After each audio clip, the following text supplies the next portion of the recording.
Do people question about your name? All the time. How do you describe Johnnie Walker Blue Label in one sentence? It's the icon of luxury, where only 1 in 10,000 casks has the right quality, flavour and character. With Johnnie Walker Red Label, we're talking about distillery character. On today's episode of the Whiskey Pod, I have a very special guest, Emma Walker. She's the master blender for Johnnie Walker. She is in charge of pretty much everything that comes out of the house of Johnnie Walker right now. Very interesting episode, and I'll see you after this break. Emma, welcome to India. Welcome to the Whiskey Pod. I'm so happy you're in India. And there are not too many people I'm envious about their jobs with, but you are definitely one of those people. So tell me a little bit about you and how does a chemistry PhD end up being the master blender for Johnnie Walker? For me, there's been a lot of serendipity. There's been a lot of luck. So I worked as studied chemistry, did my chemistry PhD, and was trying to look for a grown-up job with a pension and trying to think about what will happen in the future. And saw a job advertised with Diageo for a project scientist. Now, Diageo had a great reputation in the area of Scotland that I live in. So worked with the community. So it was really, that side was really important to me. When I turned up to the interview, I was getting interviewed by Dr. Jim Beveridge and Maureen Robinson and Keith Law. Even I recognised these as the great and the good of Scotch whisky. So yes, I had that sudden realisation that you could use chemistry to work in whisky, which I'd never really thought of before. Managed to get through the interview, got offered the job. So that was back in 2008, and they've refused to leave ever since. 2008. And how large was the team that you were working in? So the team at that time when I joined was probably about 8 people. It's now grown, so we're a team of 12 whisky blenders that look after the quality of all of Diageo's Scotch portfolio. So as an Indian who sees so many people around me, and in India there are like, you want one thing to be done, 10 people will be there to do it. To imagine that entire Johnnie Walker production, blending is managed by 12 people is just incredible. Yeah, that's just in the lab where we're creating the whiskies and looking after the quality of the whiskies. I mean, we've got over 2,000 people working across Scotland in Scotch. Yeah. So we're lucky we get to represent all of those guys that are working from the maltings in the distillery, warehouses, logistics, just bringing the whiskies together into the bottle to come out around the world. What does a master blender do? What's your actual day-to-day job? So my day-to-day job is quite difficult to describe because it can be quite... We'll start again. You can start your answer again. My day-to-day job is quite difficult to describe because it can be very different from talking to you a day where I'm talking to people like yourself. But I would say most days when I'm in the lab, it involves nosing whiskey and talking to people. So we're always nosing whiskey in the lab, whether we're signing off blends that are going for bottling, whether we're looking at cask samples to assess how we're going to use them, whether I'm working with my colleagues looking at innovations, new whiskies that we're creating. What we always do is sensory together as well. So we might do it individually, but we come together to discuss what we all think about it. And that's part of the reason that we have a team of 12. Jim used to get asked if his nose was insured. Neil said the insurance was the team. So it's important that we try and talk about what we're seeing, what we're getting. This helps for newer members of the team, so make sure that they get developed and they understand what we're talking about. But we also get to take in different perspectives as well. Yeah. So our team reflects our consumers as much as we can in Scotland. We are a very pale team, but we've got a mixture of ages. Myself, Craig and Craig, we're in the older echelons now, so we're the 45, being generous, 45 plus. We've got some younger members of the team in their early 20s, so we all are working together. We've got a good mix of men and women, so it's about 50-50 in terms of gender. And it's always been that way since I joined the team, which is really interesting. But yeah, every day is about whiskey, about talking about flavours, thinking about our consumers and what they want from our whiskies. How many barrels are there of Johnnie Walker right now for maturation? Within Johnnie Walker and Diageo, we've got more than 10 million casks of maturing whisky. So that's from 0 years old to 50 plus. And that's from distilleries right the way across Scotland. So more than 30 distilleries, from ghost distilleries. So distilleries that are closed, we're never going to reproduce that liquid, to innovative distilleries like Roseisle. Port Ella's just reopened. Brera's just reached it. It's about 3 or 4 years old now. So we've got some really exciting whiskies that we get to work with. That's pretty interesting. And, when you talk about your team of 12 people and you are constantly tasting, especially with newer members coming in, are there times that you completely disagree on how the whiskey is tasting? We normally have a pretty good... What we do is when someone joins the team, we have to assess to make sure that they can smell the whiskey, they can taste the whiskey, but that they can describe it. And then we work to increase their sort of vocabulary. But we use what we call our blenders wheel. So the top half of it talks about distillery character, bottom half about maturation flavours. And we look to almost get correlation between ourselves. So I might describe something as green apples. Someone else in the team might say it's green grassy, like cooked grass. But we know that we're in the same segment of the flavour wheel. So we do that so that we can make sure we're correlated, but we still have freedom to express what we're picking up, because how you nose whiskey, how you taste whiskey, what you pick up is so personal, and it's tied with your experience, your background. So it's important that we have that sort of slight freedom as well. So we do get disagreements, but it's all within, it's just about the nuances. Yeah. And there's some strong characters in there. We like to have an argument then. Yeah, so you do, right? Yeah. And you said something very interesting. It's about the flavor wheel you're describing. It's about the distillery character and then the cask character. Yes. Can you give me a few examples of how that might vary, distillery to distillery? If you think about, so when we look at the flavour wheel, we talk about our smoky whiskies. So you've got your Kalila, Lagavulin, Talisker, your Port Ellen, your Brewers. You're going across to, say, your complex whiskies, your sort of slightly umami, like Benrinnes, Mortlach. You get into your more sort of ripe tropical fruit, like just if you think about Clynelish with that citrus notes. You've got your Cardews with the apples. You've got spicy flavours in there from Blair Athol. So you've got all these different distillery characters coming together. And I'm thinking of whiskey now. We will taste the blue label in some time. Actually, you can perhaps do that now. I do want to ask you that as someone in charge of the blends, if I was to ask you to describe each blend in like a one sentence, right, from red to blue, what the differences are, if you could tell me that. With Johnnie Walker Red Label, we're talking about distillery character. We've got 35 or more different distilleries from across Scotland that come together. So you've got the big smoke, you've got freshness, you've got spice in there. And it makes a whiskey that is really great for mixing, for enjoying with ice. It's just a lovely whiskey. It's actually one of my favourites. Johnnie Walker Black Label was moving into that premiumisation space. It has got lots of bold flavours, but it's so balanced. It's got freshness balanced with smoke. You've got rich fruit balanced with sweet caramel. And that, again, makes this whiskey great as a dram that we all know and love. But also, again, it's great in whiskey cocktails. Like, it works so well. You can either accentuate some of the flavours, or you can contrast with them as well, which I think makes it a great whiskey for bartenders to work with. We also have the amazing Johnnie Walker Blonde, which is the little brother of the family. And that was created to be a mixable whiskey. I was talking earlier that when George Harper was working on this with Jim Beveridge, our lab looks a little bit like a sort of warehouse that we had mixers from all around the world to make sure that Johnnie Walker Blonde could be mixed with anything, no matter where you are.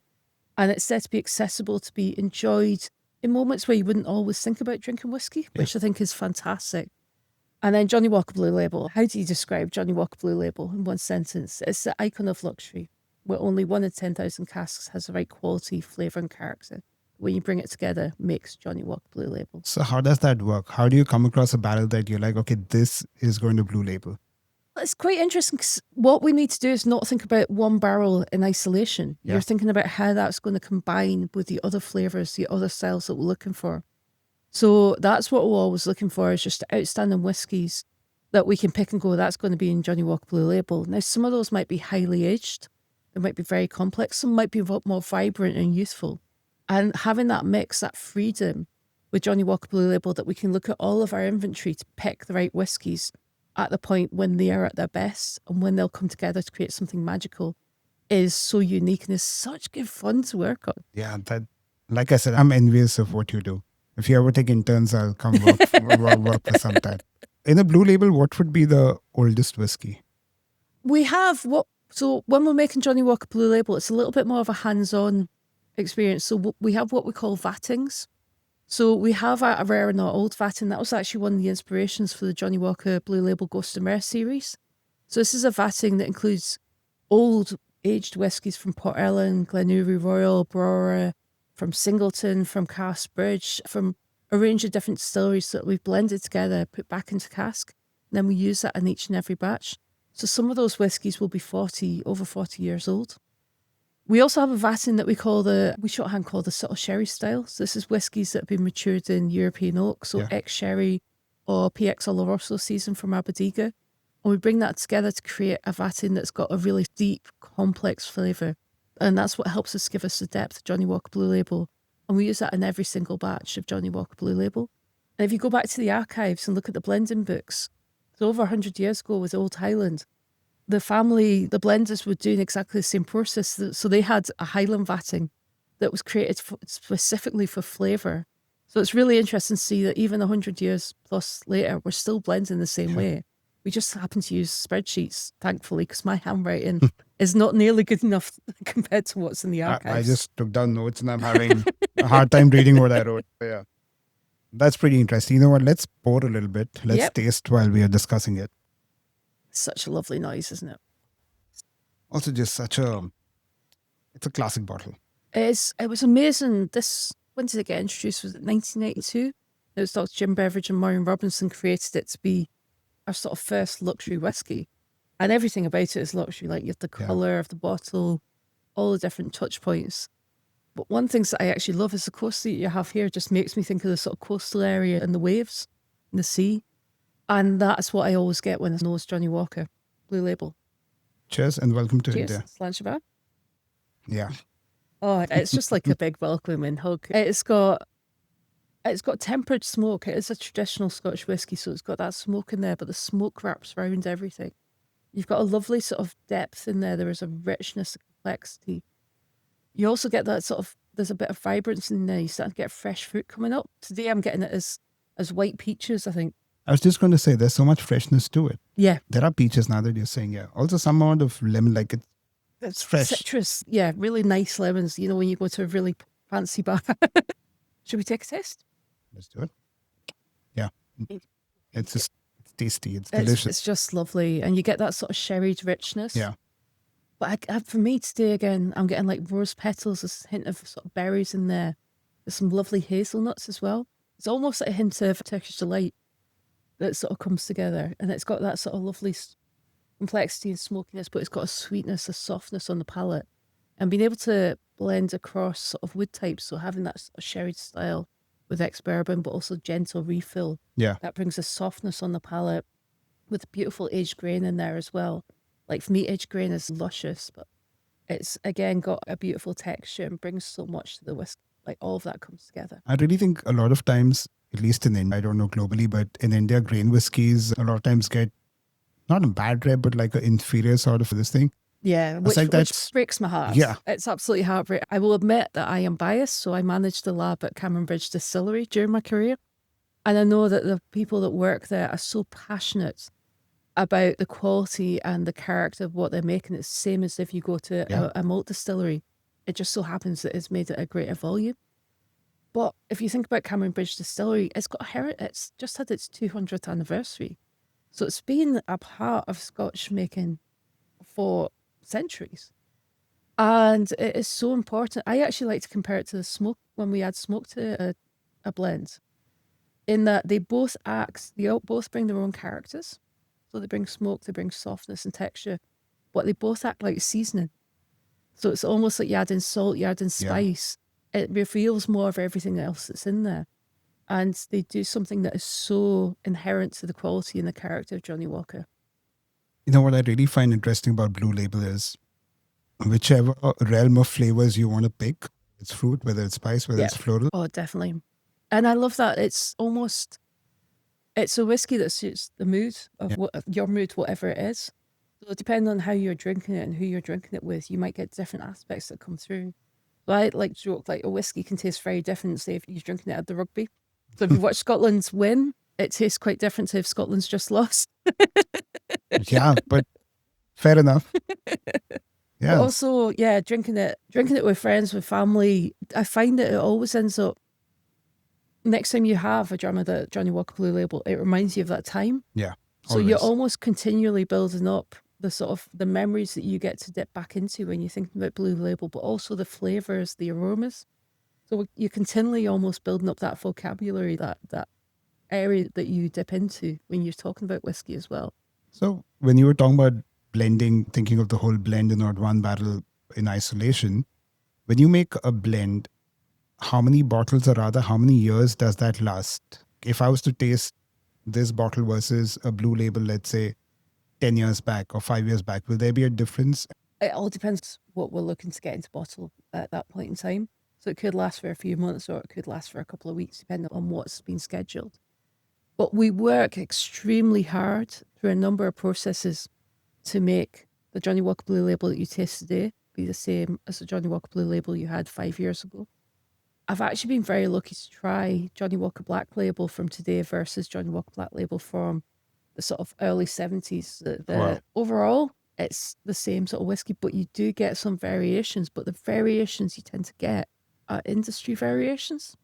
So when you look at that older whiskies, that was getting distilled and filled into casks when we had less American oak across the whole of the Scotch industry. So you see a subtle difference in you don't have as much of the vanilla sweetness as you do in the one today. You might see a bit of a difference in the texture because you've got the change from floral maltons to the maltons we have today. So there's subtle changes, but overall, it's still the same whiskey, which is great. The first time I had to do that, I hadn't tried the whiskies before, and I'd only been master blender for a couple of months. And I thought, if this goes horribly wrong, I'm going to be the shortest lived Johnnie Walker master blender. So thankfully, we all agreed it was a great match. So we work with a sensory panel up in the north of Scotland at Elgin. So they analyse, they nose, they assess all of our new mix spirit that's made at all of our malt distilleries. We've got a similar panel in Fife that looks at our grain distilleries, the grain new make. So we can dip into that data years later to understand what's been the complexity, what have we got from each of our distilleries. We know our inventory, our maturation styles really well. We do sampling to assess different points of it. So we know when we bring that together that we're going to create the same whiskey. People ask us, what's the recipe of Johnnie Walker Blue Label? And we have guidelines. So we have a recipe framework, but we don't have an exact recipe because we need to have the flexibility that 12 years ago, 20 years ago, one of our distilleries was shut. So we might have a few months where we don't access that. But we need to be able to say if it was tea in a cow, and you might increase the liquid in the Manic Moor, but you need it in a different wood mix to recreate the same flavour. So we need to be able to make sure that each batch might have a different heat map, almost a different contour map, like the contours of Scotland. But when you look at it from the side, it's always Johnnie Walker Blue Label. It's as complex as the whiskey is, the job seems equally complex. When you finally became the master blender and you had to fill in for some pretty big shoes there. Like, how is that? You're in charge of a 200-year-old legacy. How much pressure is that? Or is that something you get used to? I'm definitely getting a little bit more used to it. I would say in the first year, I would carry a sort of brown paper bag with me just so I could sit in a dark corner and breathe a little bit. And it is quite intimidating if you really do think about it. My partner, David, he's great at really putting me on the spot with this. But you're going to be in the archives. Everything you do is going to be in there, which sends me into a little bit of a panic attack. But I think what we as a team, the archives are actually just over the road from where we work. So we can see that what we're doing today is what the blending teams of the past did. So we are walking in the footsteps of giants. So we get to work with what they've done. We get to use what we've learned and what we understand from the years that we've worked in making whiskey to make the right decisions now. And what we are all working towards is making sure that we're laying down the right whiskies today that the next generation of master blenders will get to work with. So there'll be some whiskies that we're distilling that we're making decisions on that we'll never get to work with. And that in itself is an amazing thing to think about. Cheers to that. Yes. Do people question about your name? All the time. I get asked if I'm part of the family. So my line is always, I'm part of our Walker family, but not that Walker family. Damn, you were destined to do this. We like nominative determination in the team. So you had Dr. Jim Beveridge at Emma Walker. So yeah, we like to have a play on names. Yeah, I'd met him last I'd met him was at World Class in Miami. That was a while back. I think some 7-8 years back. A few more thoughts about whiskey maturation and blending. Mm-hmm. How's global warming playing into all of this? It's something that we look at continually. It's just the environment that we're distilling, that we're maturing in.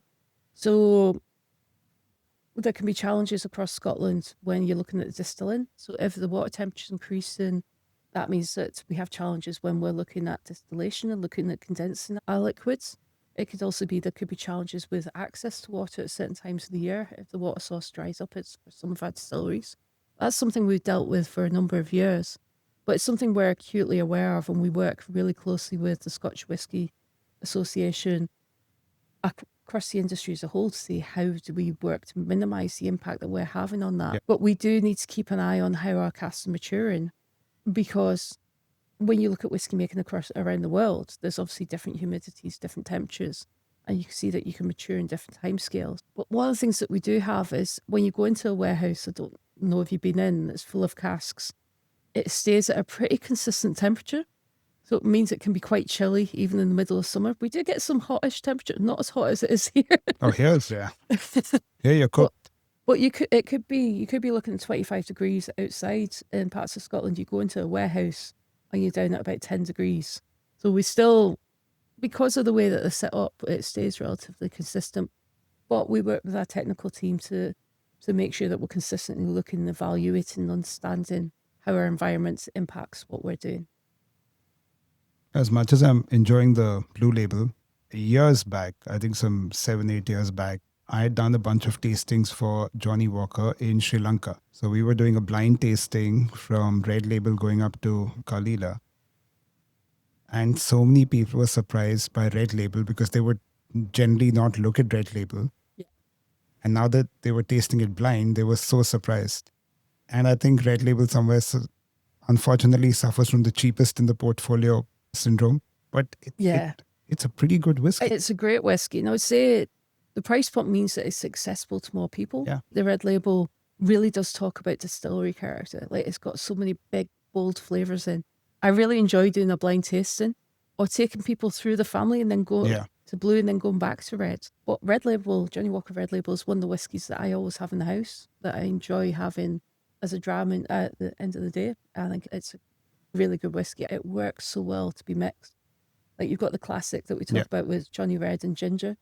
Because it's got the character and it's a bit punchy, so it stands up to strong flavours as well. Which are your current go-to whiskies? What does a whiskey blender go home and drink? We always have Johnnie Walker Red Label and Black Label in the house. If someone else has bought me a bottle, I'll have Blue Label. So I do enjoy the Singleton. I think Singleton is just, again, an easygoing sort of, it's a nice whiskey to have at the end of the day. Tell me one Scotch myth that you could just erase right now. That really annoys you. Oh, there's so many. There's quite a few. One is that quality is directly associated with age. Yeah. I think that is just not right. There's so much nuance and range of flavours and textures in Scotch whisky. If we just restrained ourselves to just having things at certain ages, we're missing out on so much flavour and joy that there is in the inventory. So I think taking age out, it can be a great signifier for some whiskies, but just approach a whiskey and try it. Yeah. If you just look at an age statement, you're losing out on so much flavour. That is true. And again, I think that happens a lot in India as well. Two things. One is that people think single malt whiskies are just better whiskies. Again, you're just closing out on so many other options. That's it. And single malt whiskies are fantastic. They are amazing whiskies. And I love that each distillery has its own character and flavour, and that is so important. When we look at blending whiskies, we're bringing those different whiskies together. And what we're trying to do is make them greater than the sum of their individual parts. So if you were to look at an orchestra or a painting, every different colour, every different instrument is so important. But you look at that overall structure and what you get at the end is what you're looking for at that point in time. Then getting to go to Delhi, which I'm very excited about. Yeah. And then have to go back to Scotland to do some of the day job as well. So before you leave Bombay, you have to try this Johnnie Walker cocktail we had last week at a place called Bandra Bon. Did you hear about this one? It was such a good cocktail. It's a take on an espresso martini. Johnnie Walker and espresso martini. With Black Label and a little bit of miso. That sounds amazing. So it was savory, it was a little smoky, beautiful. Yeah, I would say Johnnie Walker and espresso martini works so well. It plays with the coffee notes. You get a bit of sort of chocolatey note coming through. Then you say having that savory and that bit of umami there to balance it. And any outlook towards India from a whiskey standpoint, where do you think you'll do more blend specific to Asia or India, or what's the outlook generally towards India? India is such an important market. It's got such a big influence on Johnnie Walker. Whenever I get to talk to anyone from India, they always talk about how Johnnie Walker's wrapped around their sort of family history as well. I've just got back from World Class in Toronto. And what from there is the influences that you get from all around the world are really important. Understanding how different areas of the world are drinking our whiskies and how they're mixing them, what they're doing with them. So for a number of our whiskies, we are looking at it on the global stage, but understanding how that would work in different markets is a key part when we're looking at innovation. Like I said, with Johnnie Walker Blonde, when we were creating that, we had mixes from all over the world, mixes I'd never heard of, just to make sure that it would work in lots of different markets. One of the things that I think is really important is understanding. One of the things that I really enjoy about India is the range of flavors that you get from the amazing cuisine, the culture, the influences from fashion, from right the way across all of the culture. That's what we're really interested in. Is how do we take that back to Scotland? So me getting to come here and come and visit on the Whistle Stop tour is so important for me to take in as much as I can to take that back to the whiskey team, so we can understand how that influences the outlook, how people look at our whiskies in different parts of the world as well. Yeah. But if we were asked to create a whiskey for India, it would be absolutely amazing. We would have so much fun doing it. So yeah, watch this page. We'll see what we get asked to do in the future. Yeah, that's exciting. Anyways, thank you so much for being on the Whiskey Pod. I hope you have a great time in Bombay. Are you only doing Bombay and Delhi, or you're traveling? Just Bombay and Delhi this week. How many days in total? I think it's about 4 or 5 days. Oh, it's a whistle stop tour, but hopefully I'll be back very soon. Thank you so much, and thank you for sharing this.